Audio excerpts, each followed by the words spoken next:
Director Anhalt. We're getting ready to start. Oh, yeah. Take your seat. Good afternoon. I'd like to welcome you to the Cedar Rapids Community School District Regular Board of Education and Work Session. Today is Monday, March the 9th, 2020. I'd like to call this meeting to order. Could I have someone have a motion to approve the agenda? I move that the agenda of Monday, March 9th, 2020, Board of Education meeting be approved as set forth and that each item is considered ready for discussion and/or action. Is there a second? Second. We need a roll call, please. Director Newman. Aye. Director Anhalt. Aye. Director Borcherding. Aye. Director Tominski. Aye. Director Merschbrock. Aye. Director Garlock. Aye. President Humbles. Aye. Thank you. Next, we will move into our work session. Tonight's work session will provide an overview of the facilities master plan that was approved by the Board of Directors in January 2018. The presentation directly ties to two focus areas of our strategic plan: student learning and systems and resources. I will turn this over to Superintendent Bush. Thank you so much, President Humbles. And myself and Executive Director Nicholson, as well as our Director of Buildings and Grounds, John Galbraith, will be helping provide some framing. We hope to spend about 10 minutes with you of just an overview and then really stop on our commentary and presentation so that really this becomes board questions and discussion. So the majority of the time we hope to spend with board discussions and questions, and we just want to provide an overview for you at this point in time so we're all on the same page. So some documents were provided to you prior to this evening, and I'm going to use the slide deck really just to go over mostly the purpose of the facility master plan and then dive in a little bit into save funds as well as additional questions that have surfaced, especially most recently as we've gotten into implementation. So before we start, just a reminder, this has already been framed by President Humbles, but we're zooming in. The facility master plan on our strategic plan really falls under systems and resources, but the whole purpose we're doing it, of course, is to support our students and student learning. So those would be the focus areas that we're focused on with the facility master plan. And then this evening, as we move forward with our discussion, when we were together in January for our work session, we established some operating norms. We haven't revisited that because we haven't had a work session since, but these would be 5 that I pulled from our discussion in January that would be helpful for our discussion tonight. And so if you would just take a moment to review those norms and just read them, and then maybe think about 1 or 2 that you would like to stay focused on as a board member.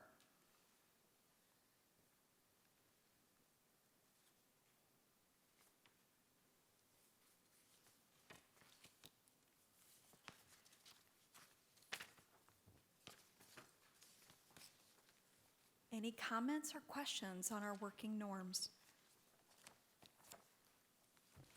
Okay, we will move forward. So for the facility master plan, in January, we did an overview of the facility master plan, and then we dove into our first project, which is the first new elementary on the Coolidge site. So this is just a visual reminder that we have 3 tiers to the facility master plan, but really right now, we're just focused on the first tier and the very first phase of the facility master plan. That first phase focuses on 3 of our West Side elementary schools, those being Coolidge, Jackson, and Truman Elementaries. We have designated Coolidge as a site for our first new elementary build, Jackson as the second site for our second new elementary build, and then Truman as the first elementary that would be repurposed under our facility master plan. You would also note what's designated on this slide is a pause.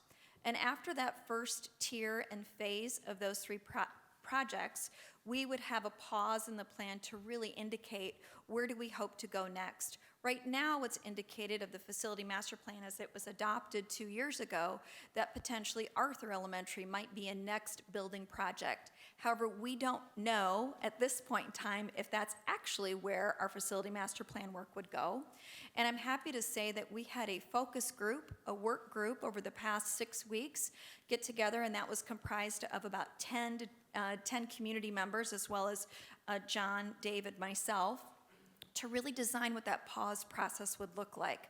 I look forward to sharing that with you in the future, but that pause process, we feel as though, as a recommendation from that focus group, can't really wait until after the Jackson build. It really needs to start this spring, and getting input from our community as the work moves forward, as our data seems to be changing around our population and what our community needs. So we see that that pause process would be ongoing, an ongoing reflective process.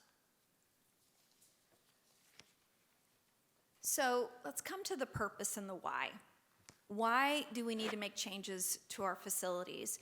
And there was a tremendous amount of research done by the facilities Master Plan Task Force, that committee, which was comprised over 100 of our community members.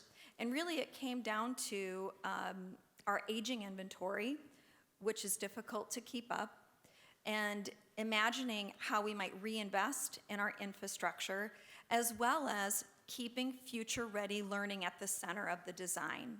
So some advantages that could come from the facility master plan as it was presented was to consider new elementary schools rather than retrofitting our current infrastructure. So instead of keeping 21 elementary schools, looking at our inventory becoming more like 13 elementary schools. Challenge that we have faced is ADA compliance and making sure that all of our buildings are compliant with being accessible for all learners. That has been a challenge in many of our spaces. Now, granted, we can make some accommodations, but from an original design, we can do better work. We've definitely found that to be true of our first elementary build, which is why we'll be moving one of our special education programs out of the Truman site immediately once the new site at Coolidge site is open. We also have some challenges in addressing our class sizes. As you well know, we have uneven population across our district. In our elementaries, our smallest elementary being populated about 220 students to our largest, which is approaching 600. And so that uneven population distribution also makes it challenging to distribute resources across the district for operational purposes as well as human resources. So that fluctuating enrollment and uneven school size does create some stress on class size. So we might have in one particular building a smaller elementary school that might have only one section of one particular grade level. That one section could have a larger population because there's not enough students to create two sections. Even in a two-section building, it becomes challenging to continue to manage a smaller size elementary school. When the committee considered the larger retrofitted schools, the 600 size elementary schools, that means we would have 4 sections in every grade level, which means that it's much more manageable to have smaller class sizes. So when you have an increase of 1 or 2, 3, even up to 5 students at a grade level, that's much easier to accommodate across 4 sections than just in 1 or 2 sections. So we would be able to manage our population size in a 600 size school. And so now, when we also think about other factors that were approved 2 years ago, I'm going to ask John Galbraith to comment on some of the other things that are specifically difficult to manage around facilities themselves. Thank you, Noreen. So kind of looking up there at the screen, the diminishing public resources, I think all of us understand the lack of funding that the schools have got, so that's obviously a driving factor in one of these, or one portion of this. The age of our facilities, so there's 19 of our 21 elementary schools are 50 years old or more. So as things get old, they break, maintenance goes up. And then the last part is the cost associated with those aging facilities. So that really, to me, means the utilities, the energy efficiency, the repairs involved, and all of that. Those are items that just keep growing and growing, and our funding stream is, if we're lucky, it stays the same. If not, it's decreasing every year. So that gap is widening versus the finances we have and then the finances that we actually need. Number 2 up there, maintaining facilities, which included constructions of additions to aging inventory. Same thing there. We just keep ongoing maintenance, ongoing maintenance, ongoing maintenance. The cost to update age facilities to meet ADA requirements. I threw together some rough numbers on this. So at elementary school alone, roughly we have $7 million worth of need to get those to be ADA compliant, and that is just ADA alone at the elementary schools. So, and I believe there was a bar graph shared with you guys earlier in this week, the facility cost index. So that's really what the last bullet point is. There is the maintenance and repair cost now equal or exceed 75% of the cost of the building completely new facilities in 18 of our 21 elementaries. And that's really the line of where do we repair and update and where do we build new. That line is really right about the 50% mark. So of 18 of 21 of those, exceed the 75% mark alone. So that's kind of the line where we look, what's the most wise investment? Is it worth repairing and adding on to, or is it worth building new? And in 18 and 21 of those, which are the 3 that aren't on there, are the 3 in the facility master plan that we were planning on renovating and keeping, which is Viola Gibson, Hiawatha, and Grant. Thank you, John. And then SAVE funding, Dave.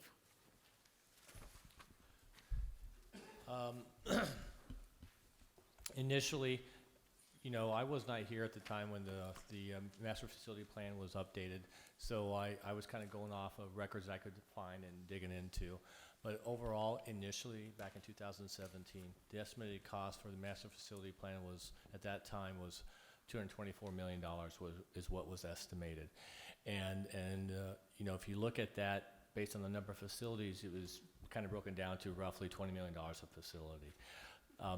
So what was included in that, I'm not 100% sure of what all costs were included in that, but I was assuming back then was thought of all costs, including architect fees, FF&E, and all of those additional expenses that happen to when you go into a new building. That's my assumption, but I can't necessarily say that for 100% sure. But right now, I ran back in the spring of 2019. We were looking at what the cost would be, because some of the numbers we were preliminary getting were a little bit higher, and so we wanted to try to kind of estimate based on our best guess, because there are a lot of variables when it comes to our facility master plan costing. You have construction inflation. You have our enrollment plays into it. You have because SAVE money is based on enrollment, our percentage of enrollment that we have. You have the actual sales tax revenue estimates that the state puts out. There are a lot of variables that come into the play when you're trying to estimate. And so this is a snapshot in time, thinking about what would it be. And you're making estimates and saying how quickly you think you can build. Because when you're throwing in inflationary costs into your building estimates, there's one thing you probably guarantee: costs are going to go up. So you always have to kind of factor those in. So we were trying to factor those in and see how many buildings we could get done and how quickly we could do that, because of the inflationary costs that goes along with construction. So the longer it takes, probably the more money it's going to take to complete the projects. So at that time, when we ran the numbers, we felt like we could get 9 facilities done in about 10 years. And then the renovations would then kind of follow suit thereafter, some of the renovations. That was at that time. And once we get the bids in for the new elementary on the Coolidge site, we can probably rerun those numbers again to see how things shake out.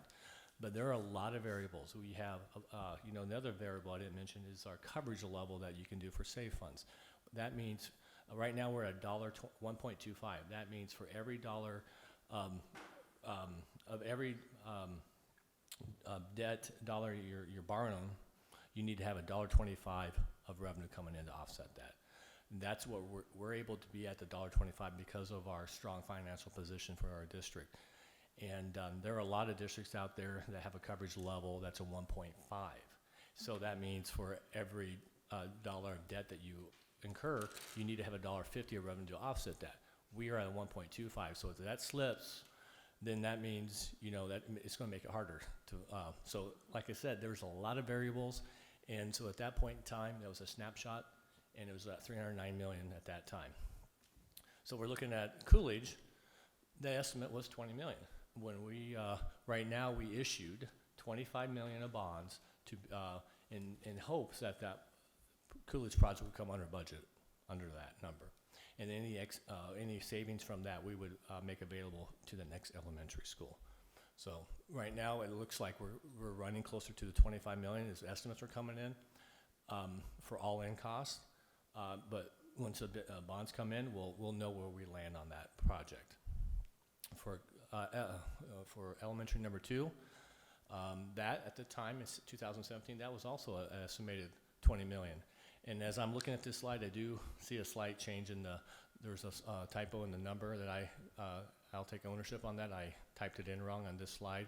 The estimate for Jackson, which is the bond dollars, we're looking at estimate of $25,945,000. That includes construction, design, FFE costs, and issuance costs are all in those numbers, that estimate, not to exceed this number.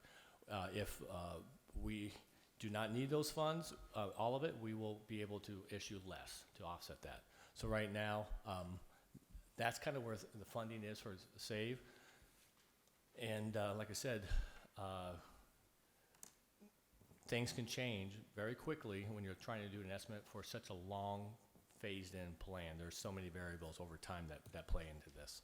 So I'd be happy to answer any questions. Thank you, Dave. One other comment about the new, our first project is the actual site itself. We were limited with some of the topography of the land, which then impacted the design of the building. And so we don't anticipate quite those limitations with the second project. There's better opportunity on the next site. And then finally, just some overall notes to remember. And these are things that I think have been coming your way as board members. And that is just a reminder that SAVE is categorical funding. It is a separate fund from our general fund. The facility master plan costs have increased, again, due to inflation, labor expenses. Thirdly, there are no planned tax increases for the implementation of the facility master plan. This all comes out of our SAVE dollars. No buildings at this point in time have been determined to be, that are repurposed, have been determined to be demolitioned. That was a recent conversation about Truman Elementary. No plans to demolition that building. In fact, it has some architectural interest and design that we would want to make sure we preserve. And then as we repurpose for its future. And then repurposing of vacated buildings would be done in conjunction with input from, of course, the neighborhood and our community. That's part of that pause process.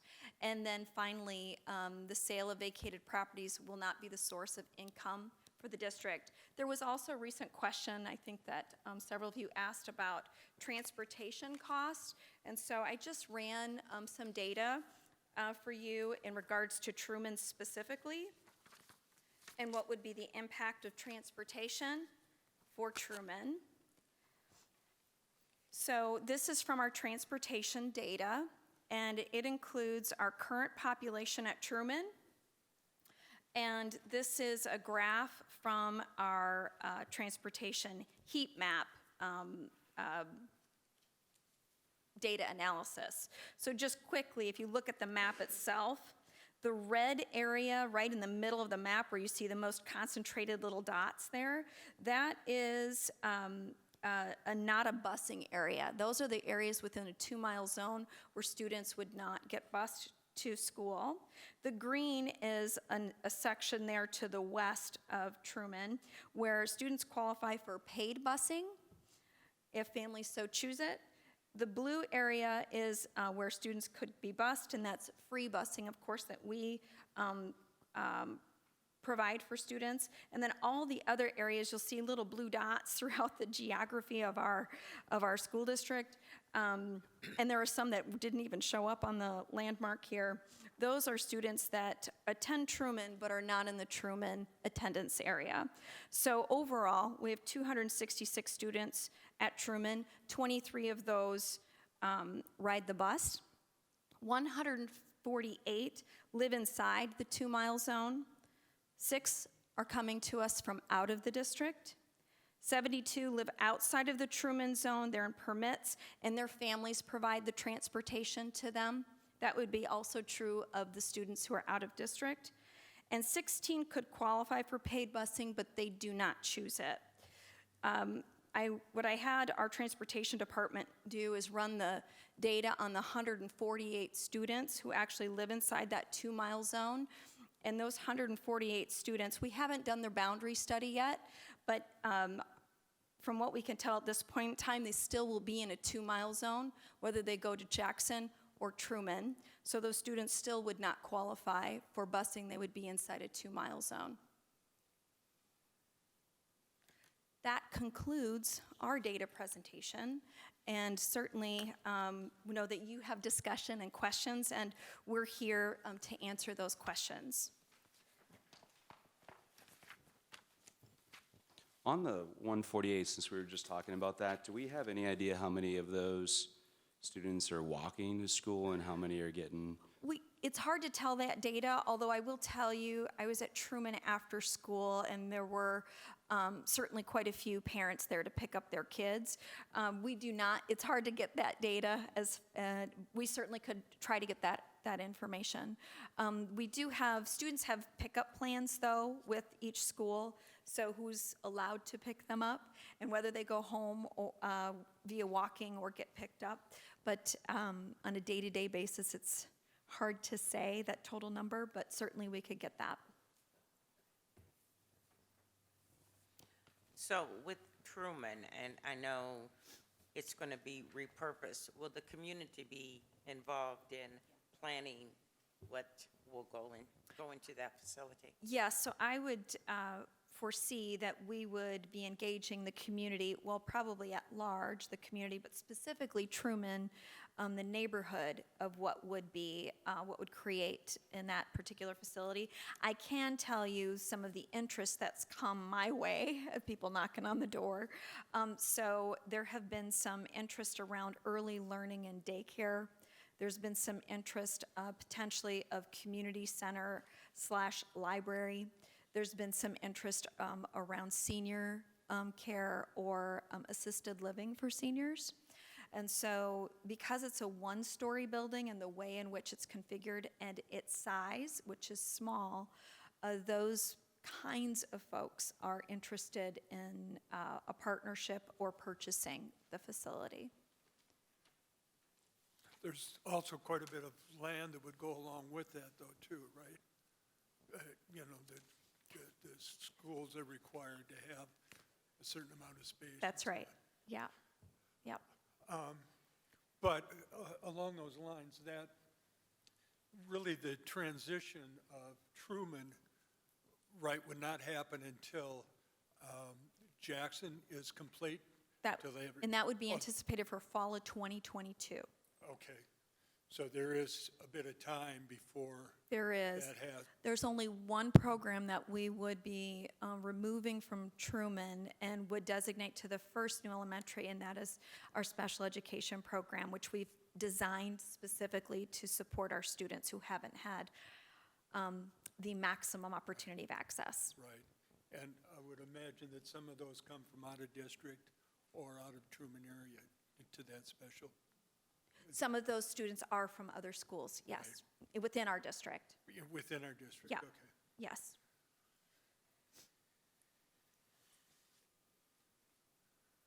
I have more, but I want to share the mic. Yeah.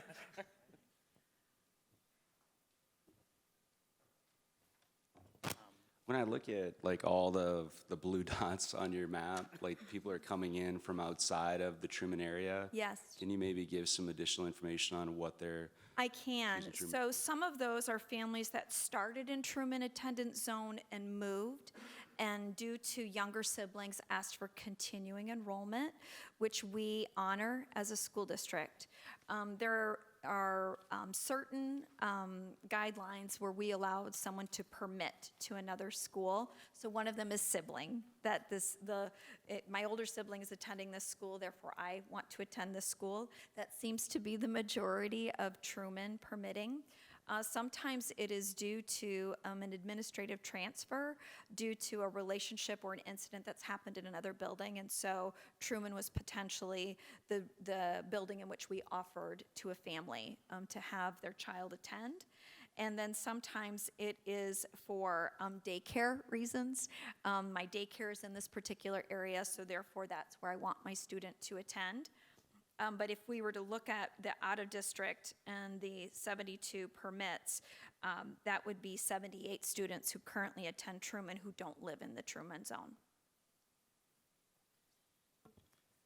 And it could be for special education purposes too. That's a very small population, but. I have a question about repurposing Truman, or repurposing any of our buildings, actually. If we have, say, two groups that come forward with two different proposals for using the facility, would it first go to the community to have input about those two proposals? In the end, is it a board decision that would decide that, or how would that process look? So I think officially, or originally, it'll start with probably a steering committee, which would be the same committee that we're looking to facilitate that reflective process, that pause process. Dave, of course, is our management in regards to fiscal responsibility, so we would certainly be looking at the finances and what we're able to do and not able to do. But then eventually, all things do come to a recommendation to the board.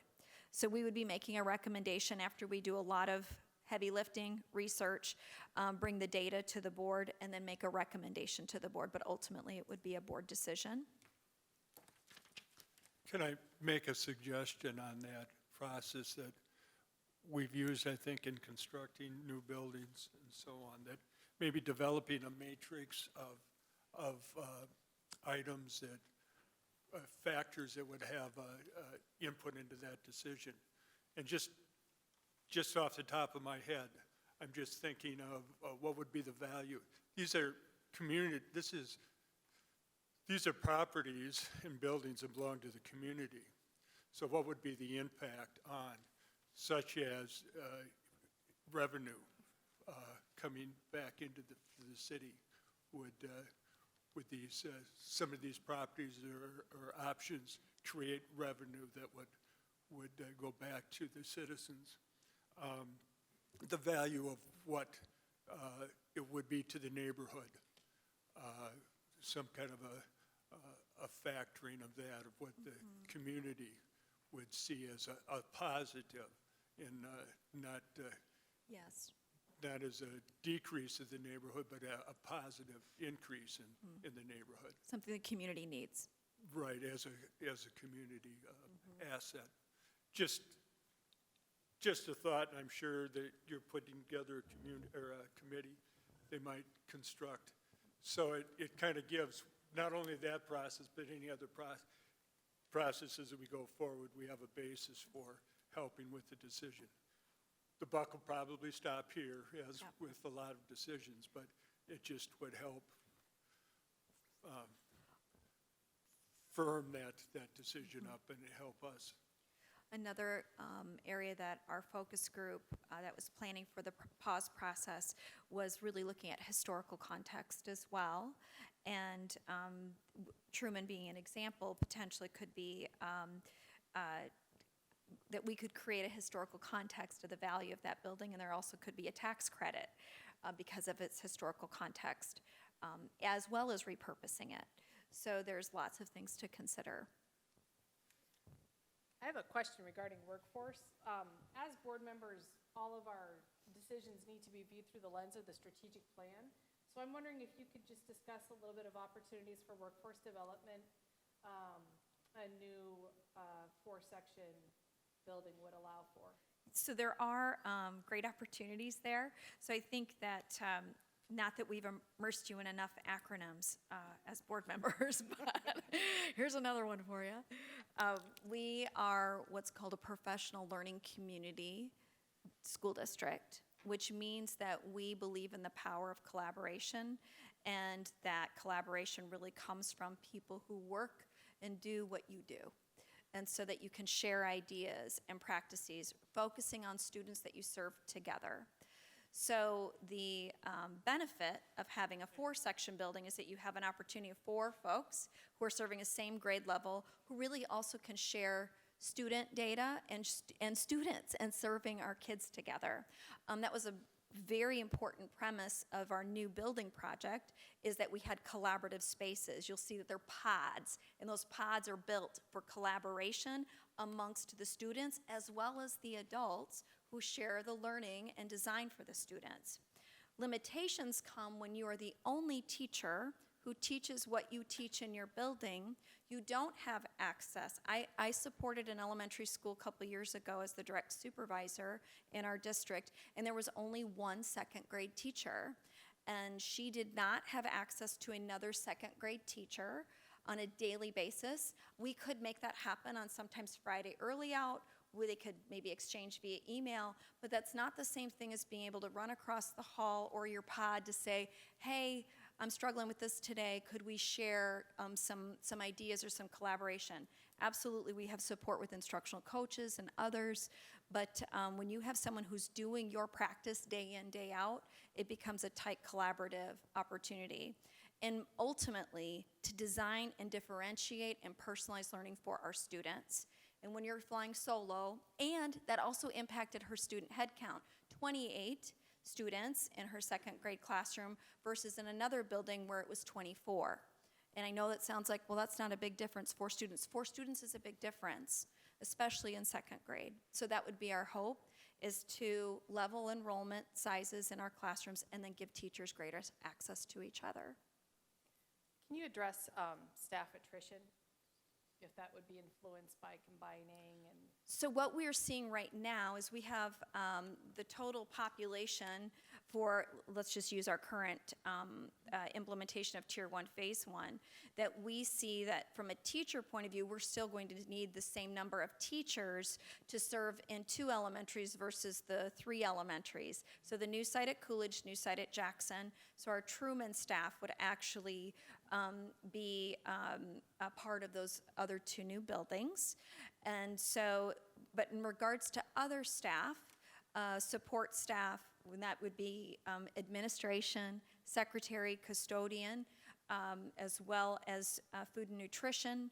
We would have to see what each building would need. We would distribute staff as needed, but then also we have opportunity within the rest of our district as well to make sure that folks have employment. But as the plan comes over time, I would imagine there might be cases in which we would not necessarily be replacing a position if a building was anticipated to close and someone was retiring, for example. So over time, we might have less management staff, but we will need the same amount, really, of teaching staff, I would imagine. There are 2 categorical areas so that could be impacted. That is special education and English language learning. Right now, we program for special education services, most special education services in every building. But in our smaller buildings, those teachers usually have smaller rosters. In our larger buildings, those teachers have larger rosters. And so we would look at some equity in regards to special education staffing as well. And that special education staffing might be impacted. But if you take a look at our special ed deficit, I think that we could be mindful of how we're using our staff that way. When you built in a pause here, What are some of the things that you're looking at in this pause? Well, I feel like I'm jumping the gun a little bit. I'm hopeful that this team will be able to come and speak to you, or at least some members would be able to come speak to you. But we did design, Thursday was our last meeting, so just to be honest, we haven't quite completed the entire project. But that focus group really, what was a pronouncement is making sure that we have a process that's really transparent to the community, and that it would start with a steering team of about 20 to 24 members, which would include some district leadership, certainly our transportation, population expertise. We do some contracted services of predicting population, including birth rate, et cetera, for our entire community. Historical perspective, we have some great historians in our school district. One in particular participated in this focus group, so we want to make sure that's part of the steering committee. City representation as well as community representation. What we would imagine with this steering committee is it may change over time, especially around community representation. Immediately, I think it would be important to include the West Side population, who's being immediately impacted with these first projects, to be part of those community representations. So I have a little circle graph, but it starts with that steering committee. Then they would synthesize the data, and then we would create kind of a roadshow of presenting that information to community groups, neighborhood associations, PTOs, booster clubs, community groups, staff meetings, even involving our students, church meetings, wherever we could access folks to give them the same information and to gather their input, probably using some affinity exercises, which means what are the big ideas that are surfacing. We would take that data back to the steering committee, who would then have some recommendations on moving forward and communications to families. So immediately, we see an opportunity this spring, providing an update on Tier 1, Phase 1 to those very community groups. We also have to start our boundary study for what needs to happen on the west side, and we could get input from those community groups around the data for our boundary study. So it's a constant cycle. I imagine this would be happening at least quarterly. It's not a one-time-a-year thing. It's not a once every 3 years thing. It would be a pretty consistent process, because this facility master plan, Dave's already highlighted, this is going to be a constant process for us. And so to have that process in place. So we've called it the pause. I've been calling it reflective practice. It's really reflective practice. I like that. Yes. And I was going to make the comment that we talk more about reflection and evaluation of the plan rather than a pause, Yeah. which is good. Along those lines, one of the things that I think it's important, maybe that as we do the evaluation reflection, this concept is what we're looking at replicating in other places. A large school transitioning some buildings into the large school. I think it's important for not only the board but the community to see that entire project be done before we really look at, again, moving Next step. forward. Yep. That we have the builds, we have the closing of the schools. How did that process go? The community input, the public input to the new buildings, the staff input to the new buildings, to give us a good picture of, is this really the way we should continue, or do we need to do modifications as we move forward to it? So I think that whole process has to be done in order for us to get a good picture of what the whole facility plan is about.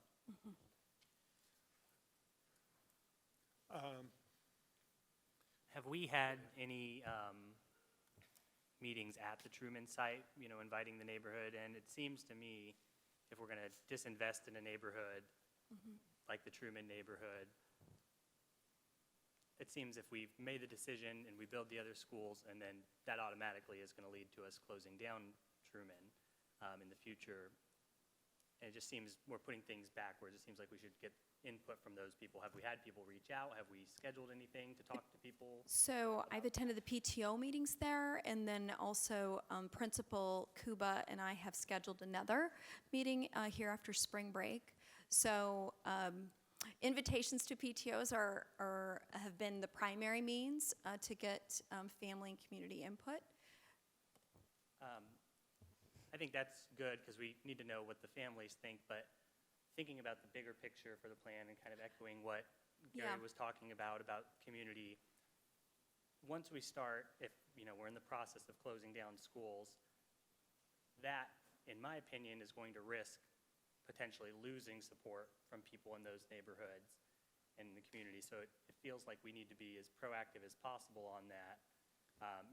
At some point, once you move forward, people will, just live with it, I guess. But it's not, because I was looking at the numbers and looking at what was sent to us before in terms of the cost of high schools and middle schools in the future. And if we're going to have to go back to the community and make a case to invest in those things, do we have the trust of the community that we're doing the right thing going forward? And it's not easy, if you're closing down a school, you're always going to have some people upset. And so I'm just wondering, can we do more on the reach out? Because I can see the process going forward, deciding to build a new elementary school on Jackson.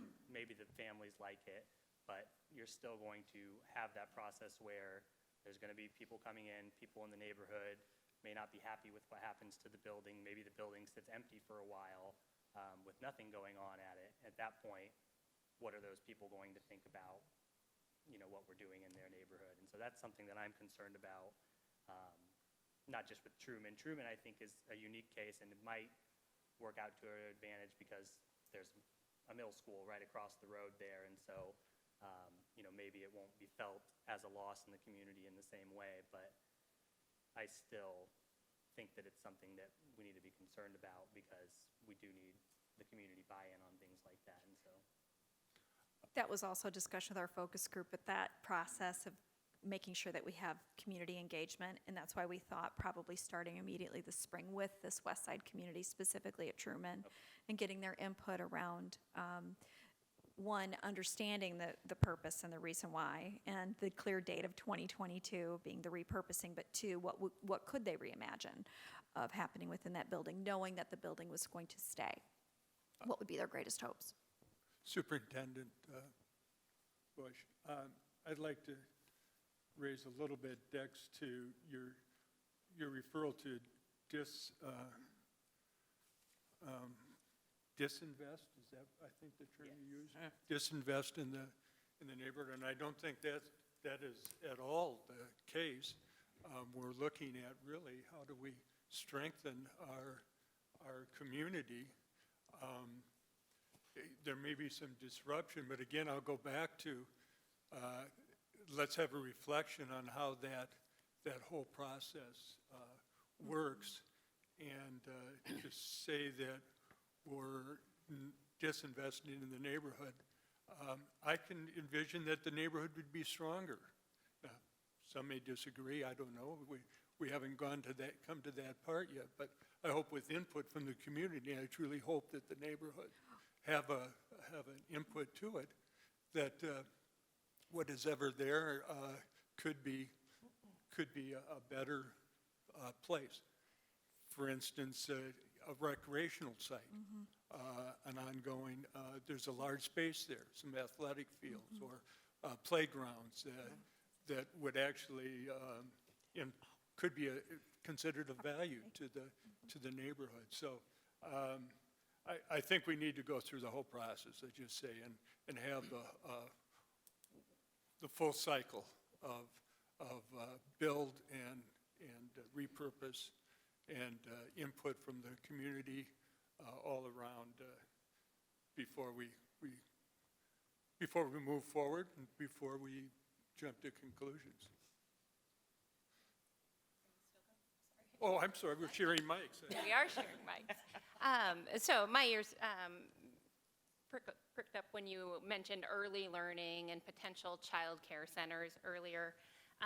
I do hope that whatever form the repurpose takes, that it will be an investment in those neighborhoods, and I hope that they will be neighborhood-appropriate developments, whether that is infill development that fits the neighborhood and the neighborhood's needs, or whether it is a service like early childhood education or potentially childcare. One thing that comes to mind is these buildings are at a 75% or higher cost or facility cost index. What is our ability to choose how that's repurposed? Because we will want to make sure that whatever form that building takes in its next iteration, that they have the ability to invest to the repair that's going to be needed for some of those facilities. And what is are we able to pick and choose a little bit how it gets repurposed? There are some prioritizations, and maybe, I don't know if you want to chime in on this at all, John, when we're considering how we prioritize facilities upkeep. That is something you go through every year, well, actually, every month, maybe every day. So I'd say prioritization, one thing I learned a while back was warm, safe, and dry. So is there anything out there that's not working that keeps kids warm? That's higher priority. Is there anything out there that's a safety concern, so we're not keeping kids safe? That's a priority.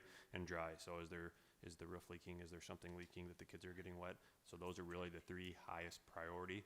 Then after that, there's probably a long list of things that kind of fall on the next priority level. So I would look at also our historical perspective. So I'm a kid who went to Fillmore Elementary.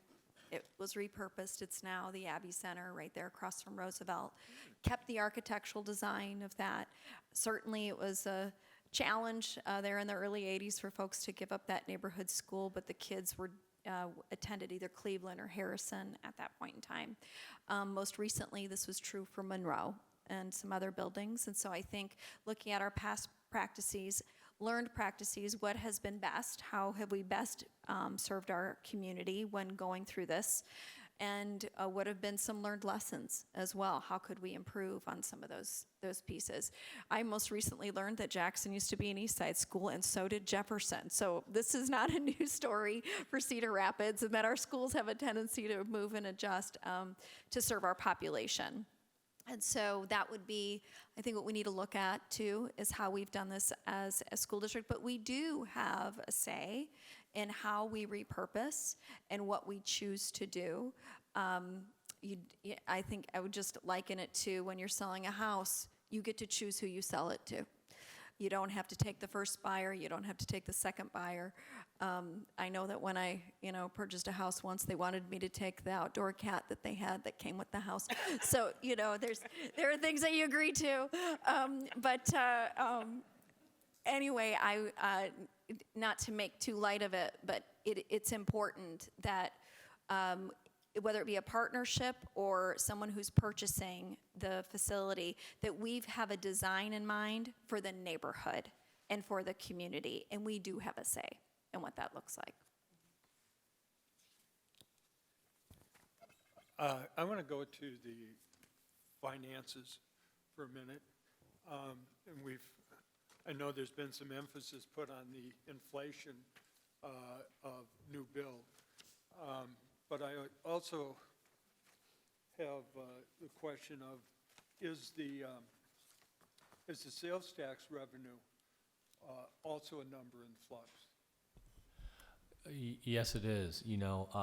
We actually had estimates given by the state, gave us some estimates to use for the sales tax revenue, and we'll kind of watch that to see how that's coming in, because if the sales tax revenue, because under the new law, they are peeling off an additional 1% of the money to go to the Property Tax Equity Relief Fund every year. So this is prior to this fiscal year, the amount that was going into that from the sales tax revenue was 2.5%.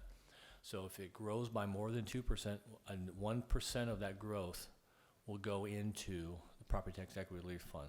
And so that will continue until it hits a maximum of 30%.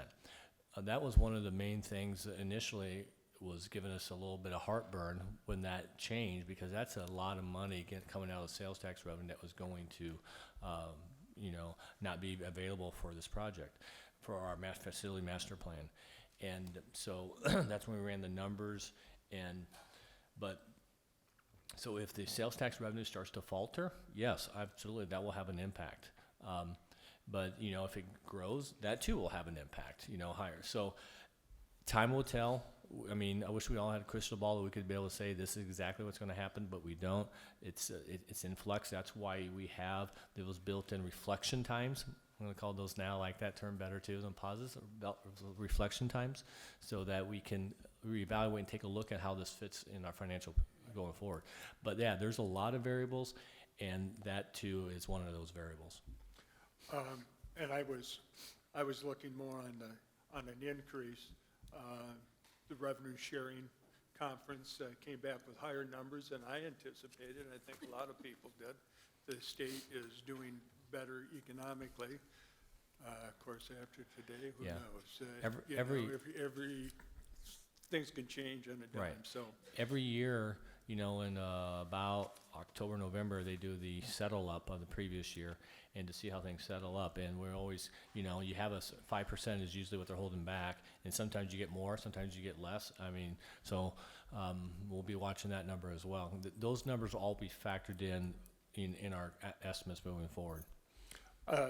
and along with that too, just when we look at the maintenance, repair, and upkeep, those are rising costs also that will continue to increase. So we look at offset of what a new building would save in those things. It also could increase, the savings could increase because of what it would cost for replacement, maintenance, and all of those other things too. I mean, we're playing a little bit catch up here in Cedar Rapids School District with regard to our facilities. 6 years ago, this PEPAL was extended to the maximum amount of $1.34. Prior to that, it was at 67 cents voter-approved PEPAL, and then 33-cent board-approved PEPAL, so that was $1. And we have a large number of facilities that we're trying to maintain with the additional 67 cents. It was very difficult. So it really put the district into a Band-Aid approach a lot of times, just to keep things going, because you didn't have the money to do everything you needed to do. So we are playing catch up. I mean, we're very thankful the community did pass the PEPAL, the $1.34, and then we have been focusing on the PEPAL promise, what we call it, to tackle a lot of these projects. And that's been a godsend, because, but we are so far behind in what we need to do with our facilities. That's what's played into these numbers as well, is how much money you need to put in to get to the point that we need. And we're playing catch up. We'll be playing catch up. Even if we didn't have this plan, we'd be playing catch up for a lot of years, Stephen, get our facilities up to the point where we would like them to be, even without this plan. Question, what is the estimate in terms of what we're looking at in terms save revenue, between now and 2050, I think is when it was extended to? Is there kind of a ballpark? Well, no. I think the grand total, that's a big number. I wanted to say that is, About 200. 500. I know, I think how much money we're going to generate all together, and that's well over $500 million over that period of time. But I can't remember right off the top of my head how much that's going to generate between now and 2051. But it's a substantial amount. Whatever that is. But of that money, we do have some that committed as well. So we have made commitments of $2.6 million a year for technology. That's one of the commitments we have made. And we are planning on, in all of our estimates that we use, we have adhered to those commitments as well. Going back to the 75%, the facility condition index chart that we were doing, what, just looking at not phase one, but going forward, at our other schools, the board will have to make a decision what to do. I saw the chart at one point of what costs were being calculated to come up with that number. I think one of them was doing new geothermal at all of the, elementary schools if they were going to be retrofitted. But it also was including, I I think it was called the leadership requests or something like that. And so it wasn't just TEPL projects, but it was other projects, you know, leading up to the big number. And so what was going into that number, you know, what type of projects would we have to do if we did in the future decide, you know, we wanted to keep other buildings instead of building new? You know, to be quite honest, I think those numbers probably were not even inclusive of all the things that probably really need to be done. I think those numbers, for the most part, you had some of those leadership requests, but a lot of those were what John alluded to was safe, dry, what else do you term that? But safe, warm, and dry. Okay, those were and that's probably what majority of the projects that's shown on that was for.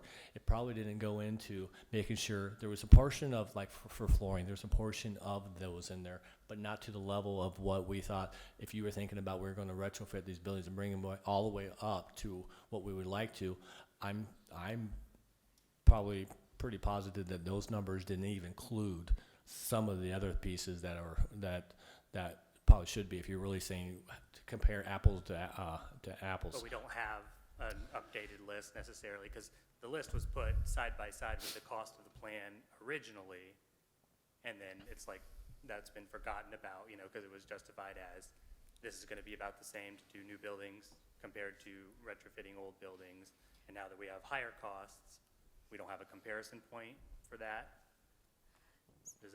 That's what it sounds like. Well, Director Merschbach, some of the Facility Master Plan Original Committee, when they swayed away from the focus on secondary buildings and shifted to elementary, a lot of that was the learning focus and enrollment focus as well. So to better serve our elementary students, knowing that the secondary buildings needed prioritization as well. So one thing that we knew all along is after we focused on the elementaries and made that a priority, that we have to resurface the conversation around secondary buildings too. You're absolutely right. I wasn't talking about secondary buildings necessarily, but if the board in the future wanted to keep older elementary schools instead of going forward with you know, newer, bigger schools. And so that's the cost that I was looking at on Would that. that cost also include operational costs? Because correct me if I'm wrong, but I do believe it would cost more money to maintain 21 facilities than it would 13. Absolutely, yes. And those are some factors that was trying to be thrown into it. And like I said, you know, even to what I was trying to allude to is the cost that was factored in previously probably didn't include everything that really needed to be happen. It was probably the warm, safe, and dry aspect for the most part, with some additional requests from the administration, but not everything that probably should be done to those facilities. It was probably falling short, and we already showed that it was more cost. It was more cost per, you know, advantageous to the district to build new than put in, you know, to retrofit all and finish all these older facilities. Dave, did those renovation costs include ADA accessibility in all the buildings? No, evidently, yeah. Only I'm the looking- bare minimum, and yeah. that is that someone could get in the building. But for example, in some of our buildings, they can't access the second floor. There's not an elevator in the building. And so only the immediate accessibility would be able to be served. Yeah, that's one of my biggest concerns with our current buildings is we're really limiting access to a large portion of our population. And to completely retrofit our buildings, I think is really cost prohibitive. One of our experiences recently as we assessed the Truman site and the special education program, they have done an amazing work of making it work. But what we're able to do in a new site is not just meet bare minimum requirements, but our children will actually be able to go to recess outside and have accessible equipment in more than one playground, having more than one restroom that is fit just for them and their needs, built and designed. Their whole space is built and designed for them and around them, and the entire community to have accessibility and support them as well. So that has been an amazing, fun part of the project, but the input from the Truman staff has been amazing as well to make that happen, because they have been the direct providers for these students for quite some time. We're going to need to begin our public hearing. It starts at 5:30. I want to thank Noreen and also the board for the questions that you have asked and seeking that clarification of how we move forward with our facilities master plan. Just a real quick, and it's not, just a suggestion to back up, as we look at the reflection period, as we move forward, it may behoove us to look at what those replacement maintenance costs are on some of those, because that might also have a factor. Again, those costs have escalated, I'm sure, as we go up, and I agree, ADA has been, we've been really lacking on that forever. Thank you. Tonight, we are holding 3 public hearings. Before we begin, I do want to share with you a few guidelines and reminders that we will follow tonight, given the number of people requesting to speak before the board. Are there any green slips out there of folks that would, if we can pick those up from you?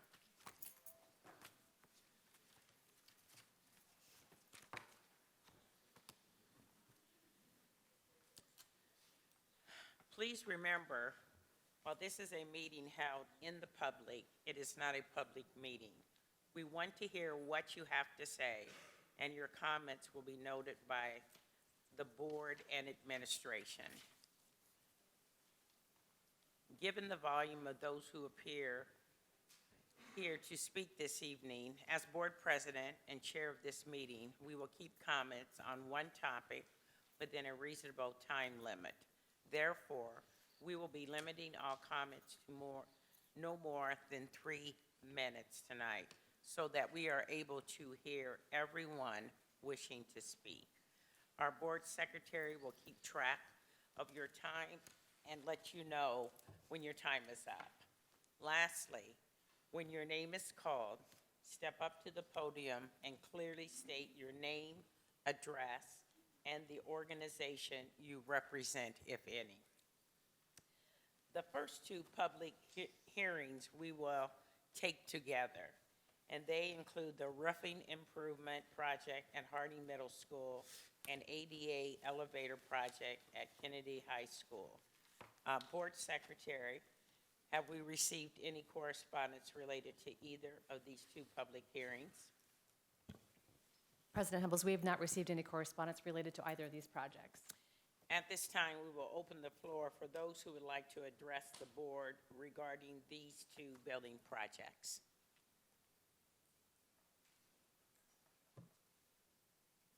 Seeing none, we'll move to our final, public hearing this evening is for the issuance of the school infrastructure sales service and use tax revenue bonds. Board Secretary Day, have we received any correspondence related to this public hearing? President Humbles, I have received no correspondence related to this public hearing. At this time, we will open the floor for those who would like to address the board regarding the issuance of the school infrastructure sales service and use tax revenue bonds. Please step to the podium, state your name and address for the record. You will be given up to 3 minutes, and your comments will be timed by the board secretary. The first one is Lawrence Winklowski.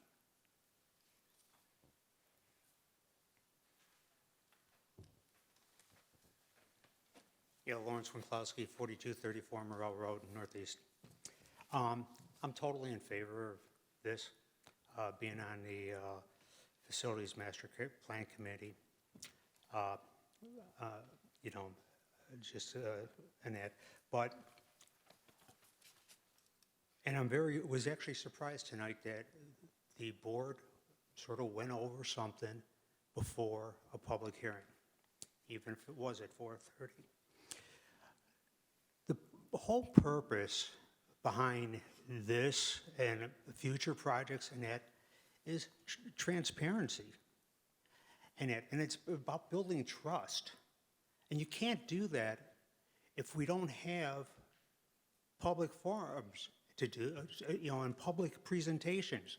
Like the information about that you just went over, I don't believe it was taped. It's not going to be on the internet, so people won't know. And it's these types of things that are hurting. The fact that I heard that people are putting a petition so we can put a vote on this, it appalls me, because nothing's really changed. I just don't know what to say about that. We're doing this for the kids. We're not doing this for our convenience. I mean, it's our money, and that we have to pay for, and that you got to do this for what you're going forward with. You need to definitely make more aspects of the meetings public, and that you got to pull stuff out of like we have a thing later in the consent agenda about building. That doesn't belong in the consent agenda. Anything that has controversy or questions about, they don't belong there. And I'm sort of bringing this up because you have to sell these projects, and you're not selling the projects if you're not being transparent about it. It's not just their job to sell the projects, it's your job also. It's a community job. And the reason people feel uncomfortable about this is because they don't feel that it's been sold, or they hear stuff secondhand, and that just doesn't go forward. And the fact, and I guess I'm slightly offended too, that the board doesn't have time to hear us. The fact that we're cutting our time down to 3 minutes, that we can never add in to do something that might add a minute or two to a meeting, it's like meetings are very efficient. And I think the opinions of this community, no matter what they are and whether I agree with them or not, it's their opinions, and they're important. And also, Thank you, Mr. Winkowski. Sorry. Let's turn that off. Sorry about that. My volume was supposed to be turned off. I apologize for the alarm. It won't happen again. Next, we have Nick Duffy.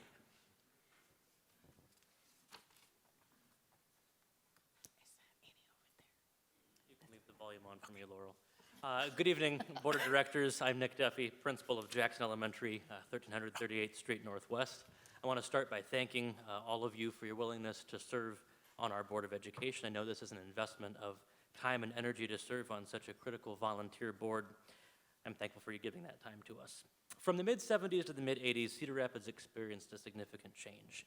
It was during this time that I-380 wove its way through our community, and it was also a time of factory job loss. The district's enrollment decreased from nearly 25,000 in the 60s to around 18,000 by the mid-'80s. This resulted in fewer students in the number of our neighborhood schools.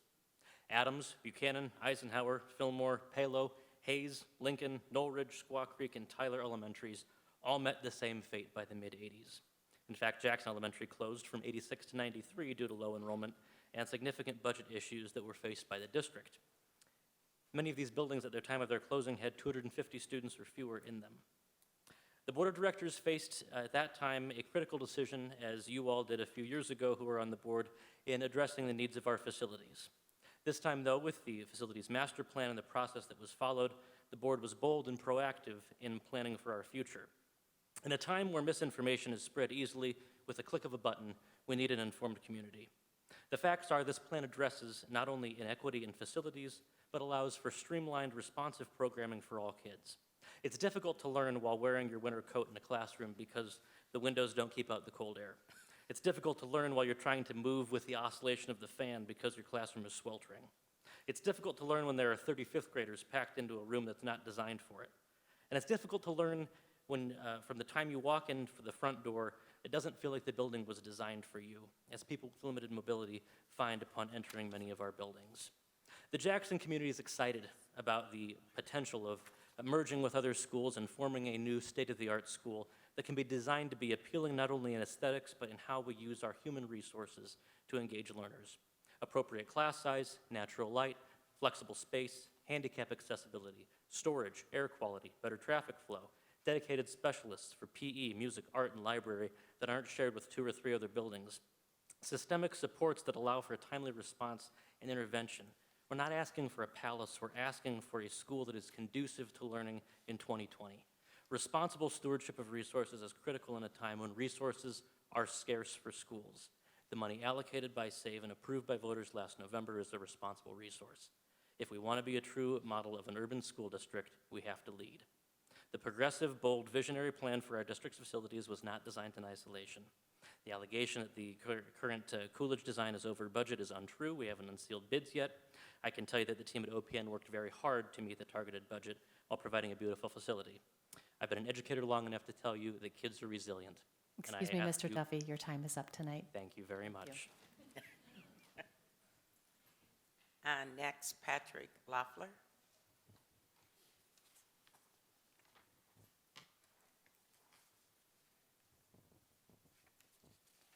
Thank you. Hello, Cedar Rapids School Board. My name is Patrick Loeffler. Address is 1919 Probst Court, Southwest Cedar Rapids. I come to you today wearing 4 different hats. My first one is a concerned grandfather who has 3 grandkids in Cedar Rapids school systems, proudly. Second, I represent quite a few Cedar Rapids citizens as a Cedar Rapids at-large member of the City Council. I don't represent the City Council at this, but this is, we're knocking on doors, also from hearing from the people. Thirdly, I am president of the Cedar Rapids and Iowa City Building Trades Council, representing over 7,000 union tradespeople. Fourth, I'm also chairman of the Master Facilities Oversight Planning Committee.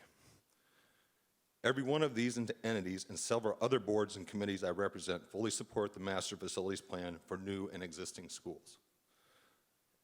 As someone who has been in the construction industry for over 20 plus years, I can say I'm very encouraged in the direction Cedar Rapids has chosen to move. For too many years, Cedar Rapids has used Band-Aids to repair things that should have been disposed of instead of keeping with the infrastructure needs. That has cost the taxpayers way too much money. With the average age and materials used in some of the older buildings, you never know what is contributing to or affecting our children and their futures, i.e., Washington High School and the asbestos fiasco. I've also watched as Linn-Mar, College Community, North Liberty, Iowa City, Tiffin continue to thrive and grow from the relocation and frustrations of Cedar Rapidians who are fed up with Cedar Rapids and declining school system infrastructure. Cedar Rapids and the citizens have made a commitment to do something about this. Schools must keep up with the times and ever-changing technology it takes to lead this country. I urge you to vote for the master plan and the advancement of the projects. The longer we wait, the more we will fall behind. Thank you. Thank you. Shauna Carolyn? Okay.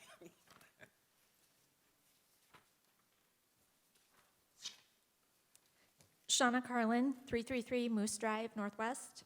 I was here a couple of years ago speaking for this plan and the issues it looks to solve in the district. This isn't just about aging buildings. This is about the future of our children, of our district, and of our community. I have been so impressed by the thoroughness of this plan from the beginning. It has far surpassed what I thought it was going to be when the request for volunteers to be a part of the committee went out several years ago. I love that you have gotten input from the community around the affected schools, and to see what is envisioned for Coolidge is awe-inspiring. It truly takes into account the students, the teachers, and the community by addressing security issues, developing a sense of community, small group learning, traffic, ADA accessibility, a connection with the outside with all of its natural light, and temperature controls. And just by its very nature, should address class sizes, foster collaboration amongst the teachers, and be something that this community is proud of. I have seen some very misleading posts on social media by those opposed to this plan. One of them being that only 7 people made this decision.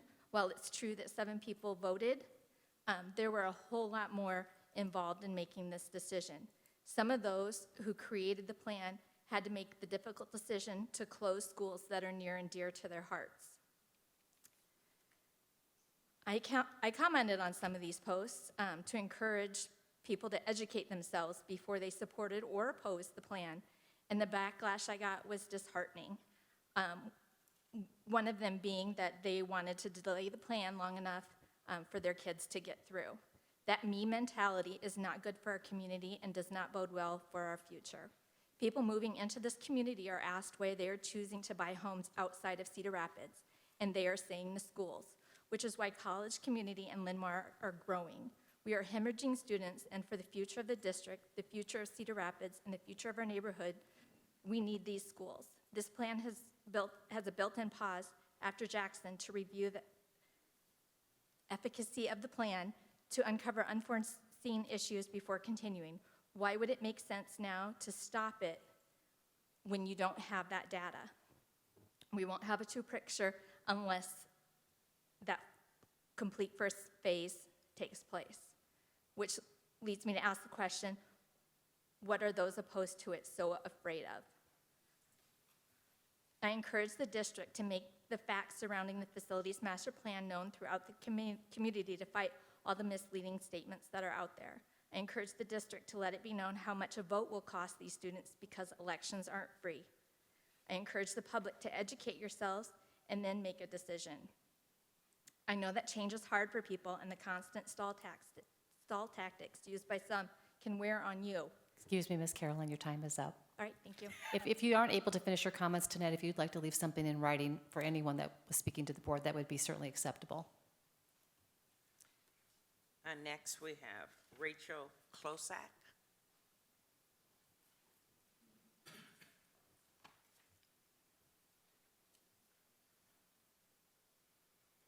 Hello, my name is Rachel Klosak, 5012 Erin Court Northeast. I'm a mom to 3 wonderful young boys, Ethan, Liam, and Elliot. The oldest 2 are currently at Jackson, and the youngest will eventually be in a few years. I am also the current PTA president and proud Jackson Jet parent. Last year, when our lease came up and we were faced with the decision to move or buy the house we were renting, one of the big issues that was important to my husband and I was the neighborhood and schools. It was a huge factor in our decision to be able to stay at Jackson, and we were thrilled to be able to stay in our current house to do so. Saying that, one thing that has really resonated with me from the situation is community. At the heart of it, we have a fantastic elementary school at Jackson. Our staff and teachers are incredible. We have fantastic curriculum and programs because of our teachers, staff, and parents. And our kids are amazing, but our building, not so much. In fact, when my parents came to visit the first time he saw Jackson, my dad, a contractor, entered the building, and his first statement was, "Wow, I haven't seen architecture like this in a long time." And while we can do what we can with what we have, we can only do so much. Improved facilities would be a vast benefit, not only for learning experiences and better resources, but also to foster an environment that encourages students to be the very best they can be. Jackson has currently a marked interesting school flow a la 60s and 70s architecture and is lacking an intelligent design we see in new school construction today. And very importantly, we're lacking things like safety and accessibility in the ways that new construction has as well. We would love to have a setup that is not only good for our students, but also good for our staff to give them the resources they need to continue providing and even improve upon the experience and opportunities they give our kids. Giving students better access to special programs like art, PE, library, and music with better specific equipment and dedicated staff, building staff for those, would be invaluable to our students. We know these subjects to be incredibly important for our students and incredibly important to their experience and development. Halting or prolonging the process at this point to go to a public vote would be a detriment to our kids as well as the budget. We cannot divert funds from our budget from our kids in order to go to a vote, especially when we are already begging our legislators to give us the bare minimum for our schools. It was already an intended pause in the plan after Coolidge and Jackson buildings in order to reassess the possible changing needs of our district. Understanding that community input is incredibly important, but noting these things take time and effort, and putting a pause in the already set in motion plans will do nothing to improve things, but only to take away from our students. I'm here for my kids, for my friends' kids, for my neighbors' kids, but also for all kids, especially in the whole Cedar Rapids community. Our kids are our future, and we have continuously to be future-focused to improve and grow to give them that opportunity. Giving them all the best they can to do their very best is our purpose and goal, and we cannot fail them now. Thank you. Thank you. Dal Evans.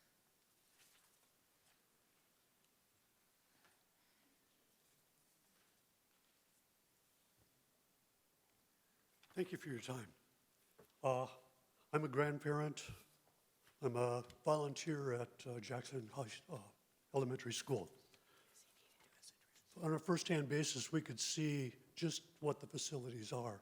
And frankly, the building needs to be replaced. It doesn't do the job, and fixing it up is going to cost way more than it's worth, and we'll still end up with putting Band-Aids on a solution that won't meet our needs. We have the chance now to get a new building, one that will involve our community, entire communities in with the schools. I am all for that idea. The more our communities are involved with our schools, the more our parents are involved with the schools, the better our students do. And we need that. I hadn't expected to be cut quite so short. I'm really not I'm not in favor of delaying.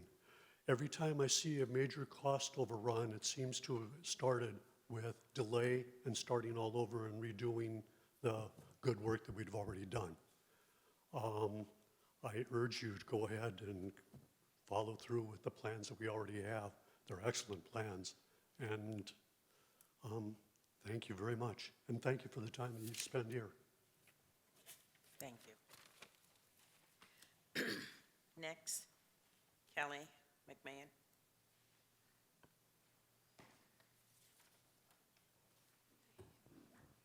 Good evening, Board of Directors. My name is Kelly McMahon. I reside at 5508 Dostal Drive Southwest, Cedar Rapids, Iowa. And I'm here speaking as an individual. And I am a kindergarten teacher at Hoover Elementary School. There is a lot of exciting things happening at Hoover as we have begun our full-fledged adoption of becoming a community-based school, where we are working on implementing our 6 pillars, which really feeds into the idea of shared leadership among students, parents, staff, and the community. Hoover has this amazing space in our room called our community room, where we bring people together for meetings and make decisions about our school, which I would miss the early meeting because I was at my HRST meeting in that community room. There's this stress on our staff right now called the Avenue, which is a 152-unit apartment complex that is being built in the Hoover district. This is in addition to another apartment complex that opened up earlier this year. We cannot afford for this board to put a pause and delay any further implementation of the facilities plan. Hoover needs more space. With the projection of 152 units just in that apartment complex, if half of them have a child that is school age, that's an additional 75 students. We don't have space for 75 students. We will lose our community room, which is key to our success as a community school as we continue to move forward. We need this facilities plan to continue and move forward. In fact, when you have that pause for discussion about what happens next, we need Hoover to be moved up. We are busting out the seams. I'm not gonna lie. Hoover's the place to be. We need this facilities plan to move forward. We need to be moved up. Thank you so much for your time. Thank you for your service.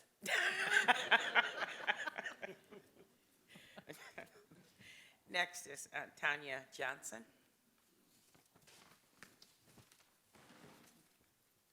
Tanya Johnson, 3816 Riverside Drive, also speaking as an individual. I'm not going to waste your time, especially when it's only 3 minutes.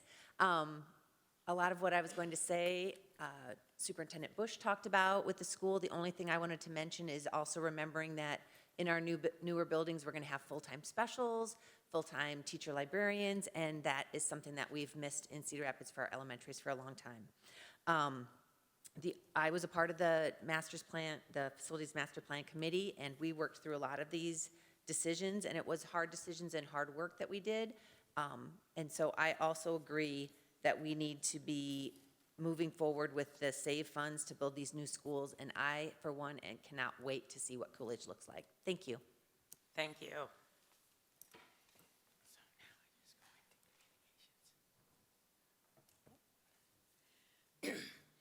Next, we will move into communications, delegations, and petitions. I'd like to remind those who have requested to address the board to Please step to the podium when your name is called. Please state your name and address for the record. You will be given 3 minutes for your remarks. Board Secretary Day will serve as our timer and inform you when your time is up. Additionally, in order to abide by the open meeting law, I'd like to remind the public that there will be no dialogue between the board members and the public during this time except to clarify the nature of questions or comments from the individuals speaking. Oh, the first, the first one is Kelly McMahon.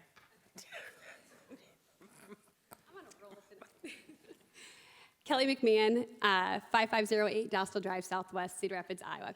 Thank you for your time this evening, Board of Directors. I am here because at the last board meeting, there was a presentation, and that presentation about work that's being done to help support our kindergarten classrooms. The conversation of para support came up. And yes, kindergarten classrooms do have para support. However, it's very difficult to get that hired, and I think that's information that needs to be out there.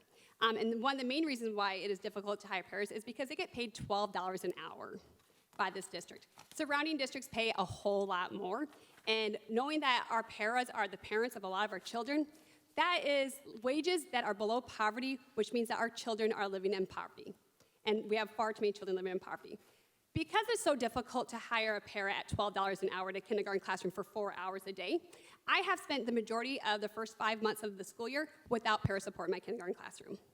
My principal tried to push in as much support with other staff to help support, so that way we have additional small group reading groups this time, support in math, so that way individual needs are being met. But you can't do that when there's also a sub shortage and people are having to help fill those capacities. Then when you look at the district openings for para support in positions that have yet to be filled under special education, you find that this is an 8-hour position that starts at $12 hours, and there's, as of Saturday, I believe there's over 30 openings available. My school is one that we're trying to hire a para because we had someone leave mid-year. Again, it is very difficult to hire a para at $12 an hour when they can go to a surrounding district and make more than that, as well as they could work at a local gas station, Nordstrom's, or any other places that are less challenging, and unfortunately, they're not as rewarding as working at, with our children and our staff. But $12 an hour is not sufficient. Our paras deserve to be paid a wage that values and respects the work that they do for our students and our staff in our schools and our communities every single day. Thank you for your time. Thank you. Next, we have Lawrence Winklowski.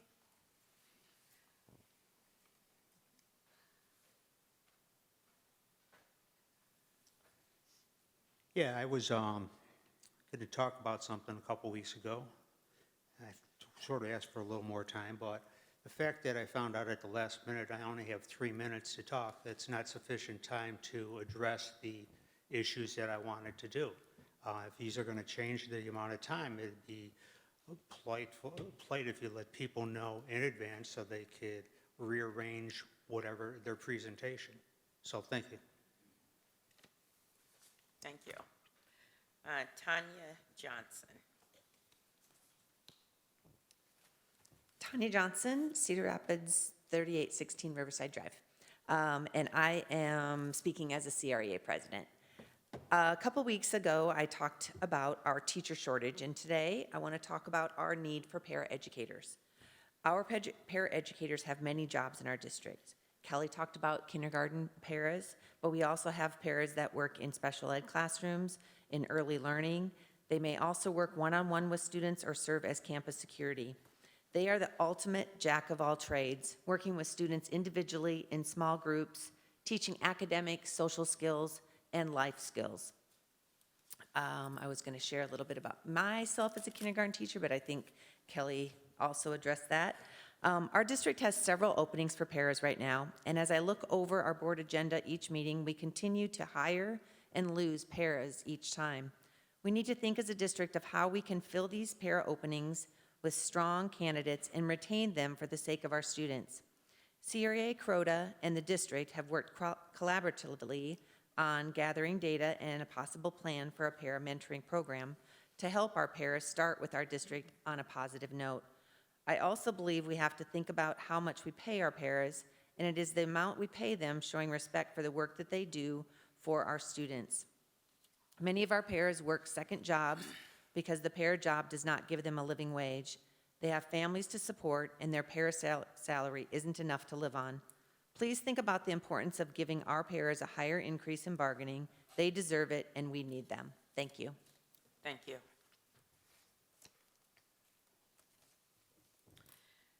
Next, we'll move on to our consent agenda. Are there any items that the board member would like to pull for comment, question, or for a separate vote? President Humbles, I would like to just have a little bit of comment on BA 20-275, the census count,